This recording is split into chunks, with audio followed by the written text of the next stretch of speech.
এই একটা চা দাও। চাচা আল্লাহ পাহাড়ের নামা বসেন, এটা আমার দোকান, আমার ব্যবসা।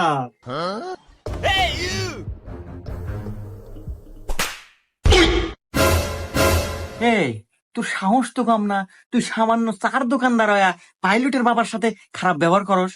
এই তোর এটা কিসের 2 টাকার চার ব্যবসা রে? তুই আমাকে চেনস? আমার ছেলে যদি এখন ফোন দেয় এক তুরির তোর এই চার দোকান কিনে নিব। সরি চাচা, আমার ভুল হয়ে গেছে। এ আসলে ভাই, গরিব মানুষ চা বেচা খায়, ওর হাতে এই ব্যবহার না হলে তো পারলেন নি। হেই মিয়া, তুমি নাক গলাও মানে? তুমি তো খাও অটো চালায়া, তুমি এসবের কি বুঝবে? আরে আমাকে তুমি চেনো? আমার ছাওয়ালের লগা পাইলট বিমান চালায়, মাসে লাখ লাখ টাকা ইনকাম করে। হ্যাঁ, আর আমার ছেলের মতো ছেলে এই অত্র এলাকায় আর একটা আছে। তা অবশ্য নাই, আগে গেছেন কামলা বেচে, আজ আপনার সওয়ালের জন্য এত উন্নতি আর এত মান সম্মান। আর আমারও কপাল ভাই,